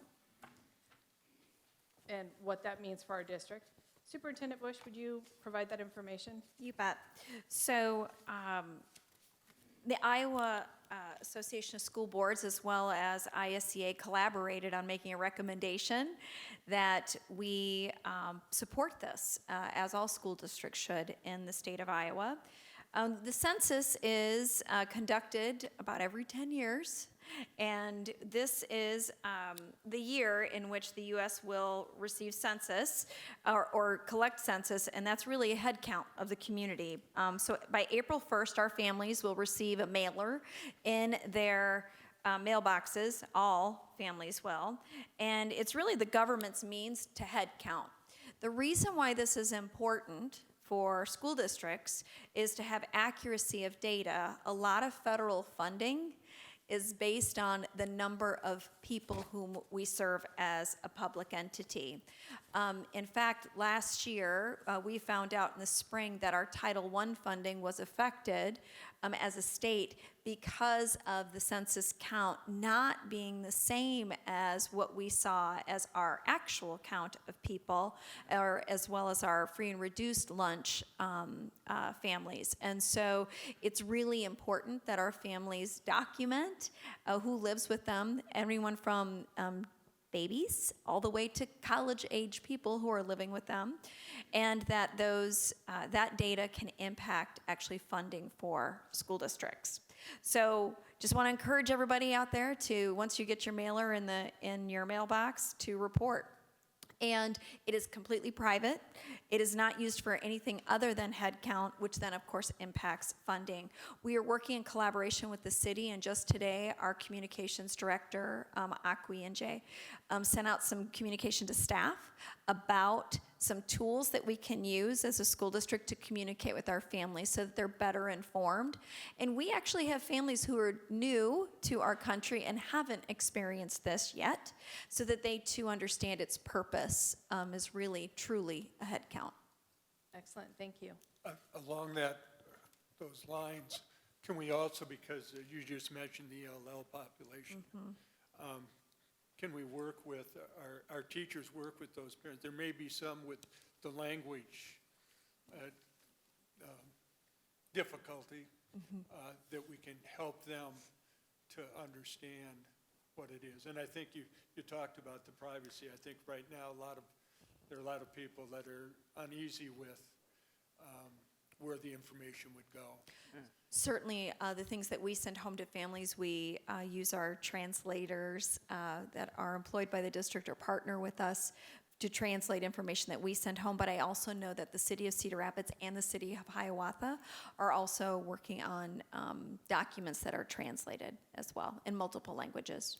Thank you. This is important. It's very information important that we need to get an accurate count. President Humbles, I would also like to pull BA 20-279 for comment, and that is that we will be purchasing something that is going to help with the innovation of our advanced manufacturing and entrepreneurship program. I just think that is so wonderful that we're really pursuing another pathway for graduates that will help, truly help them be future ready. So just wanted to comment on that. Thank you. Super cool tool. It is. Any other questions or comments? Do we have a motion to approve the consent agenda? So moved. Second. Is there any further discussion at all? This is a roll call. Director Anhalt. Aye. Director Borcherding. Aye. Director Tominski. Aye. Director Merschbrock. Aye. Director Garlock. Aye. Director Newman. Aye. President Humbles. Aye. Next, we'll move to, move to administration. We have a resolution to schedule a public hearing on April the 13th, 2020 for the fiscal year 2020-2021 budget. I'll turn this meeting over to Dave Nicholson.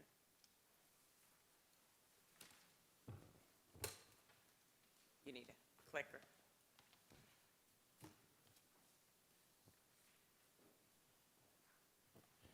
Thank you, President Humbles and the Board of Education. This is the first look that you're going to have to our budget for next year. And this is it seems to have been an ever-changing with the legislation that has been happening. Typically you get a file from the Department of Management that starts this off, and you start completing it. And and then you have to guess what you think this allowable growth is going to be, or supplemental state aid is going to be. So initially I was building this on a 2.3. Then I thought, you know what, maybe I'll want to back that down. I backed that down to 2.1 because that's what we knew for sure, at least probably going to be at least a 2.1. And then, so you make a change, and then you have estimated revenues collected that's part of the budget. Those new advised revenues came in at the last minute, and so we had to change the whole budget, the numbers.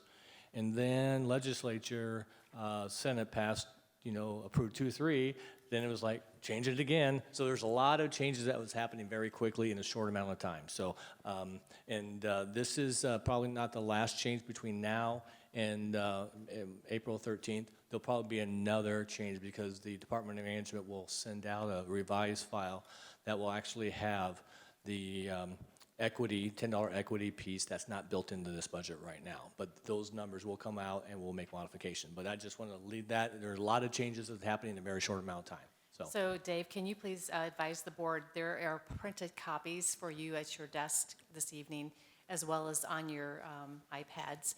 There were 2 changes that were updated as early as late as today. And so that's why we printed copies for you, so that you could please note where those changes were. Yes. You'll find out the changes were in the nutrition fund. When we were doing a double check in the nutrition fund, there was a change in a formula that we had in our working document that we ended up importing into this file. And there was a change that actually reduced the revenues for the nutrition fund downward about $3 to $4 million. It added another figure and pulled it in there. Didn't catch it at the end. And then there was a slight change in the expenditure side as well in the nutrition fund, which if you're starting to look at the numbers, those were the changes if you were trying to compare one document with the other document. Thank you. So, all right, so now I'm going to go into this. All right. Whoops, going the wrong way. There we go. All right, so here's the kind of the budget process and the timeline here. We have, we start with budget development and goes from last year all the way to now. There's a lot of changes. Things we're always making modifications in our budget throughout the year, our line items of budget per se. And so this is the first that we're actually going to set the public hearing for our April 13th date, and we need to have that published.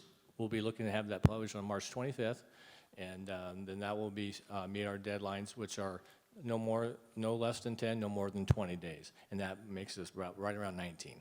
And so then we'll have our public hearing on the 13th. We're required to certify by the 15th, so we'll meet that. And then another piece of our budget process is amending the current year's budget.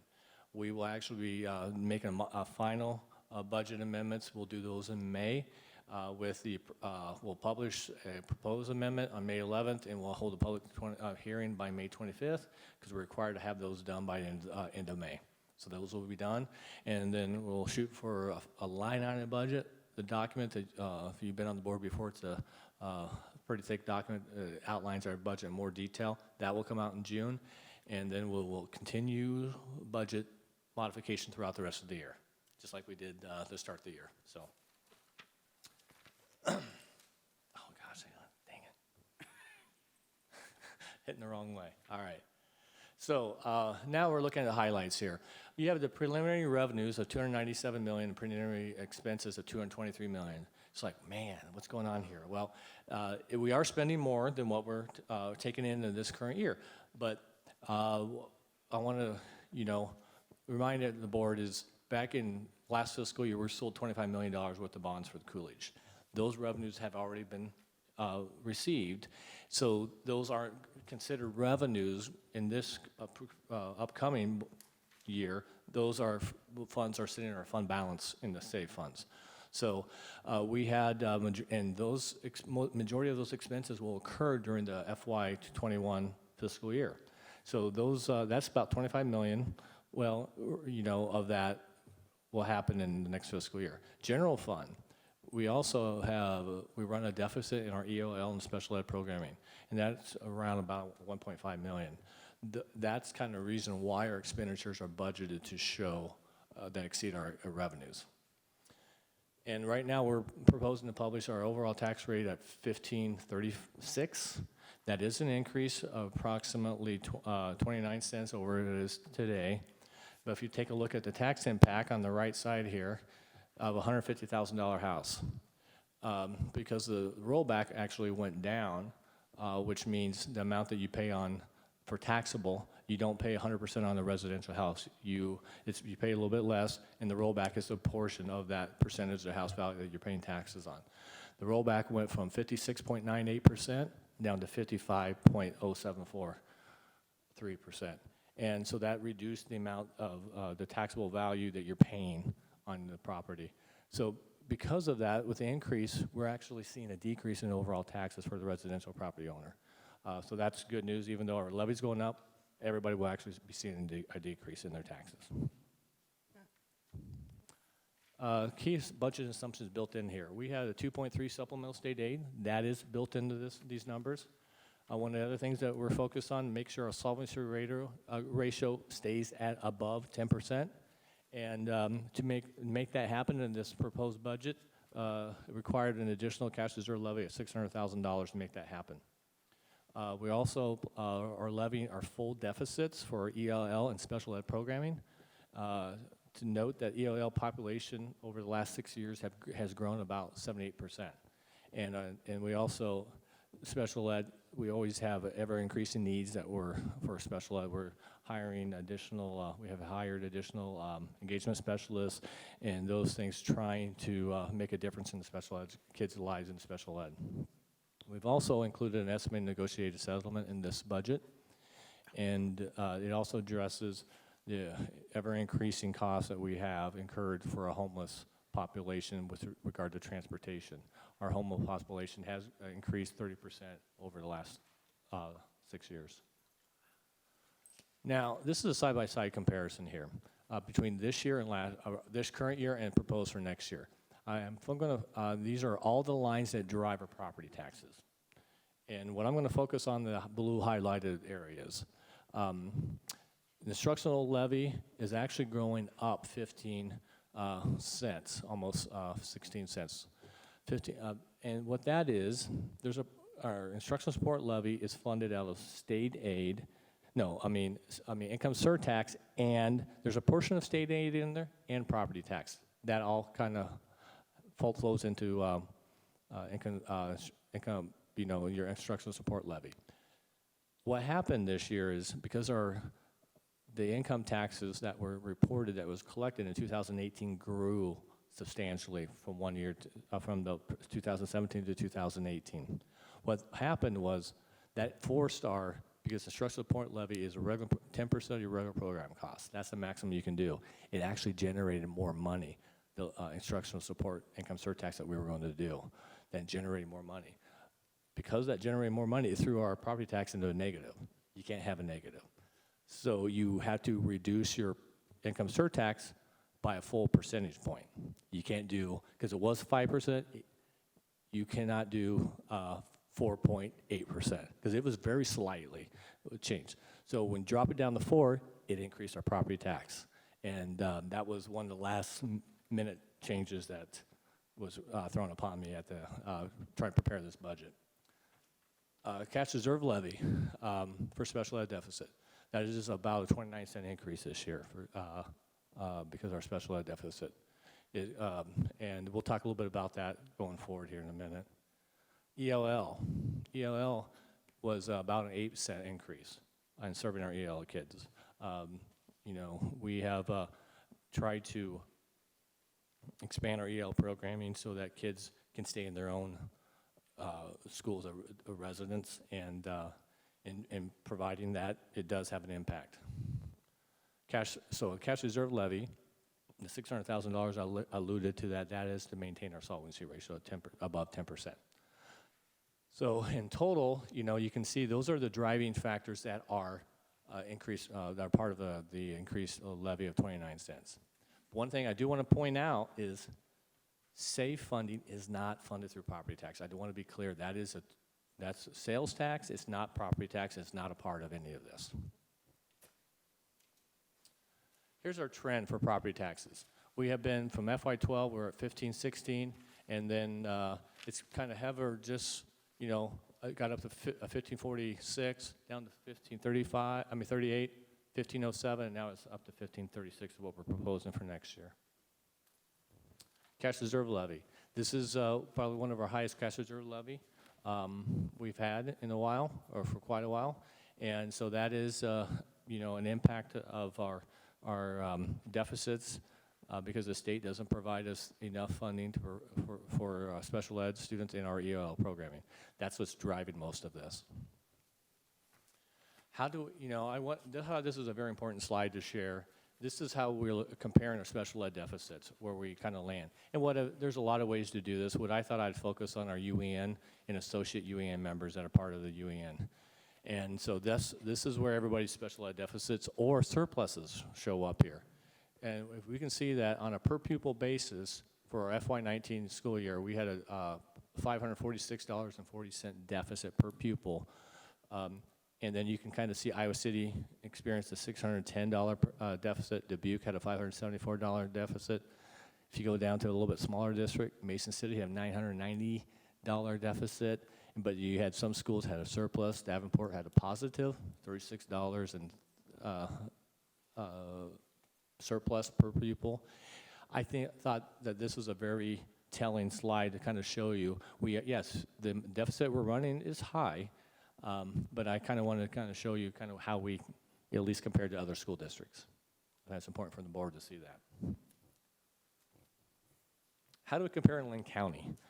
We always do this for the board and show where we compare in Lynn County.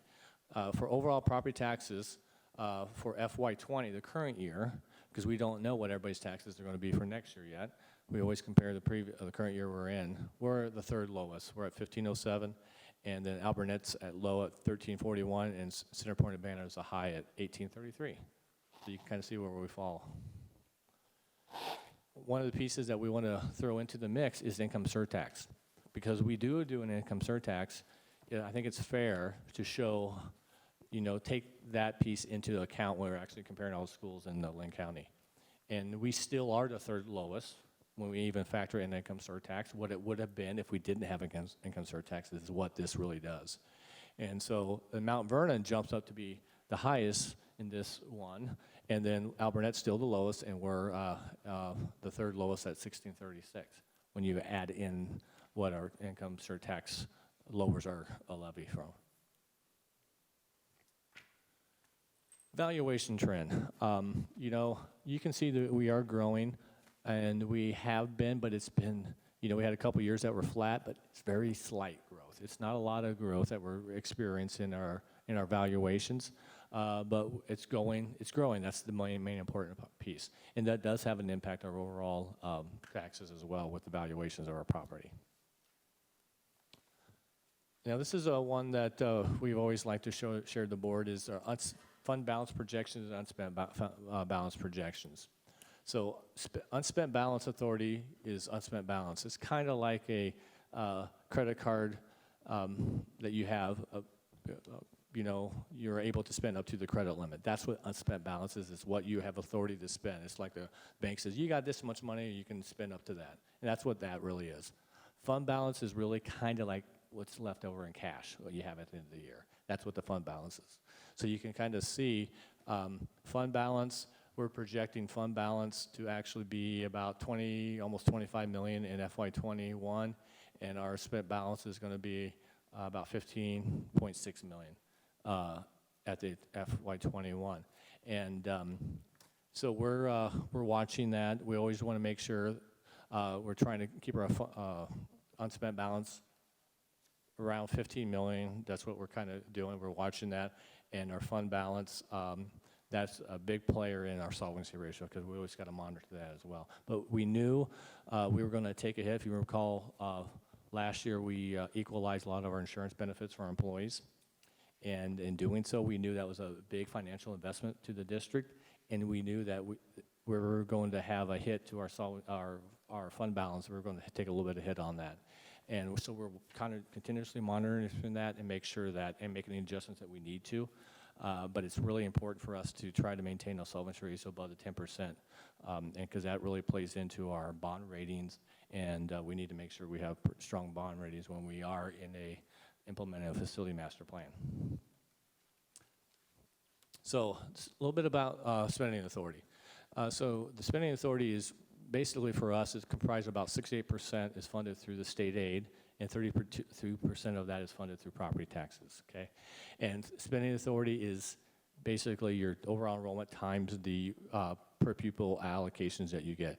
It's SSA plus your other per pupil pieces that you get for professional development, for special ed, additional weighting. These are all the components of your overall spending authority. And of course, the legislature sets the SSA every year, and that's supplemental state aid. And it's also good to remind everybody we're always on a year behind in our enrollment numbers. So the number our budget's being built on for next year is the enrollment number from October 1st of 2019. Here's kind of our nice slide that shows our new money versus SSA growth. And so you can kind of see that the years where the new money exceeds SSA growth is a year that we experienced increased enrollment growth. And so on the right, you can kind of see some of the data that corresponds to the chart, which is kind of nice to see. You see SSA growth across there. So like right now, FY15, you can take a look at. From 14 to 15, we actually grew a little over 200 kids that year. And that was a year the state gave 4%, so we actually incurred a 5%, we had a 5% new money because we actually grew over 200 kids that year. But also the reverse happens when you have less, your new money is lower than the SSA growth, and that's what we have been experiencing the last couple of years. Now our solvency ratio. Solvency ratio is unreserved fund balance, and you divide that by total revenue less AA flow through. That's the number that the bonding agencies look at when they determine your bond ratings. That's a huge factor in that. And so we have achieved our goal. We were at a high just over 15%, and you know, some of the investments that we have made, like I mentioned earlier about the insurance investments, we have taken a hit, but we're trying to make sure that we can do everything we can stay above that 10%. And this budget being proposed does do that. Now, up for any questions. I want to have some questions on the general fund and reserve trend. Yep. I'm a little confused. The unspent balance, the unspent budget authority is money that we have the ability to spend, which is different than the cash reserve Correct. levy, which we don't have any authority to spend, but we put in reserve in case of rainy day. The fund balance, does that include the cash reserve levy in that? It can, yes. So when you look at your fund balance, you can have a fund balance, and you can see we've had some years where we, at $33 million, we had our fund balance as high as that here as of recently. And there are some places districts that have a huge fund balance, but their unspent balance is far lower, and we're in that. We don't have a legal authority to spend all the money that we have on our books. We don't have legal authority to do that. But you also need to have a good fund balance for cash flow purposes, and because we don't get state aid over the summer months, and you need the money to be able to make payroll over the summer because those are the lean months with revenue. And also, it is a factor, like I said, and bond rating companies look at that, and that's why it's so important to keep. I mean, our bond.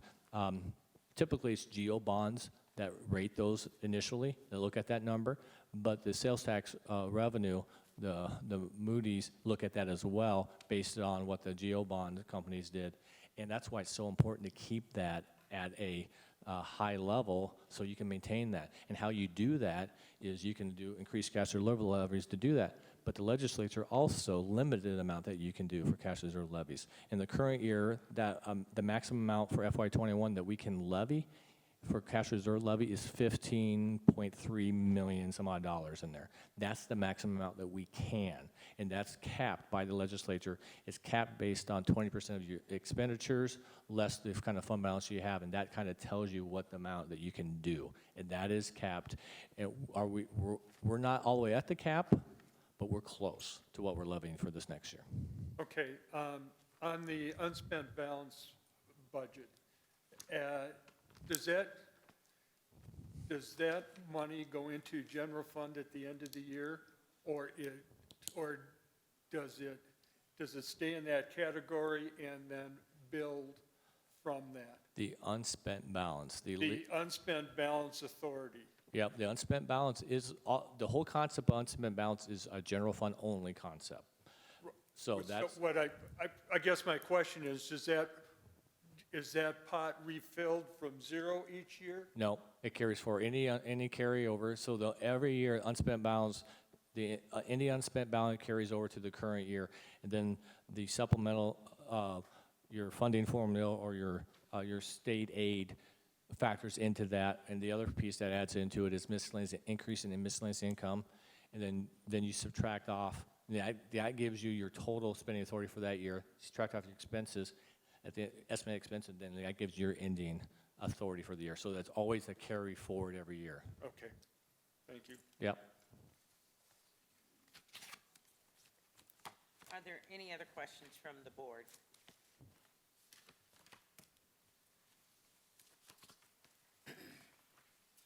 Thank you, Dave.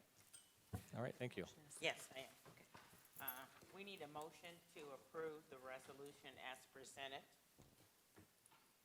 So moved. I'll second it. Is there any further discussion at all? This requires a roll call. Director Borcherding. Aye. Director Tominski. Aye. Director Merschbrock. Aye. Director Garlock. Aye. Director Newman. Aye. Director Anhalt. Aye. President Humbles. Aye. Thank you. Last on our agenda this evening is a resolution for the issuance of not to exceed $25,945 school infrastructure self-service and use tax revenue bond in one or more series. Do we have a motion to approve? Real quick, President Humbles, can I just comment before we? First, we'll have comments afterwards. So should I go with? There's a motion to approve. Yeah, there's a motion, and then we'll have discussion. Then there can be debate after that. Yes. So do we have a? I'll make a motion to approve. Is there a second? Second. Is there further discussions or comments? I just wanted to comment on this.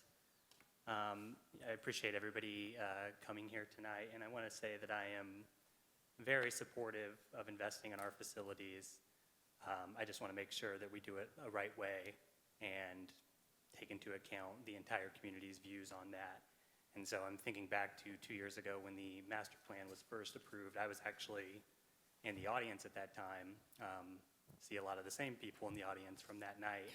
At that time, there were many people who spoke about taking more time on the plan before it was approved at that time. Tonight, we've heard from a lot of great people from the Jackson community, and I hear your concerns about improving facilities. And the reason I'm hesitant to move forward with the plan in this case, and in general, is that it's unfortunate that the facilities plan picks winners and losers between neighborhoods. Maybe it has to be that way. It's my opinion, though, that we haven't taken a good enough look. We heard earlier, we don't really have a tabulation of what the costs would be to invest in our neighborhood schools as they exist now. You know, we heard about enrollment problems at Hoover, and that is a big concern going forward. And, you know, that's something we need to take into account, not just with these new schools being built, but the entire west side, because maybe the city's not done building apartments out there, you know, on the west side. And I was over there the other day. There's a lot of new building out there. And so there's a lot to be considered. I joined this board to talk about this plan. I think we should take more time before, you know, approving these things. And so I'm going to stay true to what I believe and what I promised the community on joining this board and voting for that. Thank you. Any other comments? I would also like to comment that as elected officials in the Cedar Rapids Community School District Board of Education, it is our job to represent all of the citizens that reside inside the Cedar Rapids Community School District. Having had information and having looked at various pieces of data and financial sustainability throughout the past 2 years that I've been on the board, I do feel that this is the best sustainable model that we have moving forward, and any delay would cause us to be not good stewards of public money.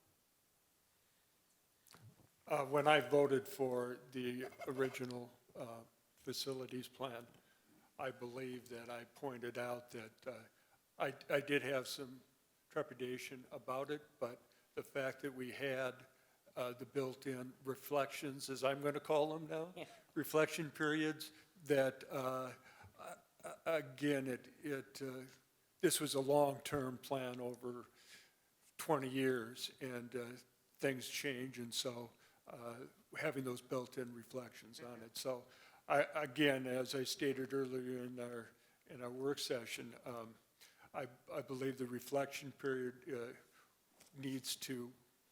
will take place, and I think we need to continue to finish that first pod, that first project, so we can truly evaluate and reflect on the overall plan as we move forward. I think the board and the district has been very thoughtful in the process leading up to the point we're at here tonight. I believe that we are doing the right thing for the students in our community. Our students deserve the very best that we can give them. They are the future of our community. It's important that our teachers and our staff have facilities that support the great work that they're doing now. So I look at this as we're creating a lot of winners in our community. I was on the board in 2018 when we made the decision to move forward with the facilities master plan, and taken a lot of time to reread the 88-page document to make sure that we were doing the right thing. And it's about our students, it's about our families, and for me it's about our teachers. I spend time in an elementary school, and it's a kindergarten class, and there's a lot of children, the space is small, and it's really difficult to do some individualized work within the space they have right now. This is good for our community. I supported it in 2018 when I voted, and I am supporting it again too, because I truly believe our students and our teachers and our community, they are worth it.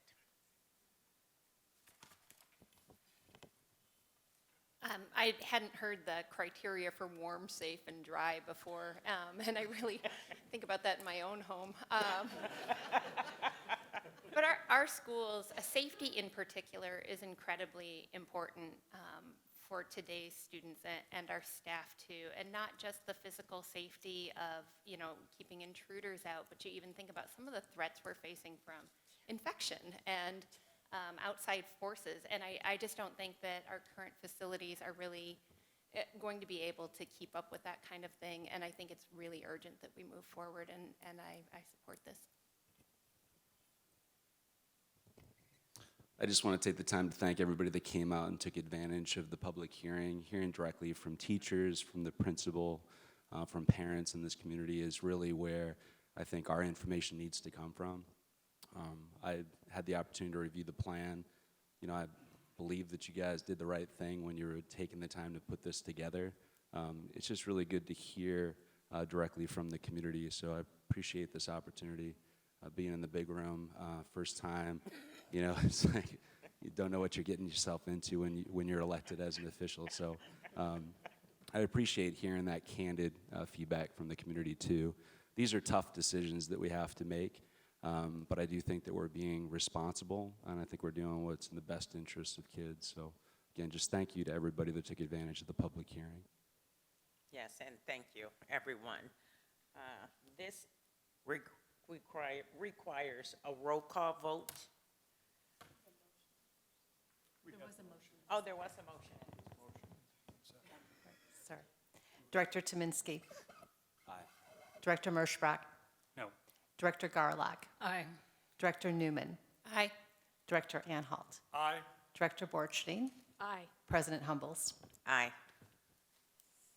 Thank you all. Guess that's it. Yes. We didn't, or I missed it. We didn't have legislative or board reports, and I just want to do it. Yeah, that's Go ahead. Can I do just a quick? We, as we know, 2.3 was the SSA. A disappointment that we couldn't even reach the governor's 2.5. Puts us back. We continue to do more with less, as we pointed out, and we just start again. I think educating the public and legislators in particular, the needs.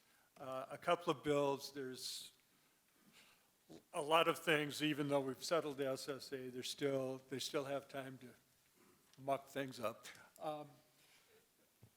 But there are some positive. The Future Ready Iowa governance that the governor is pushing forward. One of the things on it would require schools to offer, not that they have to take it, but offer at least one semester course of computer literacy. And just to point out that we're already there. So again, the foresightedness and doing more with less, we'll point that out. Senate File 2360, which is the therapeutic classrooms. It has been supported by the UEN now. There's been some input into that. It is a lengthy bill that goes much beyond just the therapeutic classrooms. I'm not a big fan of it, but I'm seeing that maybe, at least the legislators are recognizing that we do have some mental health and behavioral issues in our classroom. Maybe the grants can serve as an experiment that will show that, yes, this is a way of helping the situation, and we can get some actual funding in it. The way it's written, chances of getting any money out of it are very nil. So that concludes it, but I just want to make a comment on our some very positive things that are saw in our computer literacy programs that the district has put forth. We saw some examples of that that just blew me away. So I just want to thank our tech department and so on, and moving to 21st century curriculum. Thank you. Board members, please take note of your school board calendar, and with no further business, we stand adjourned, and thank you all.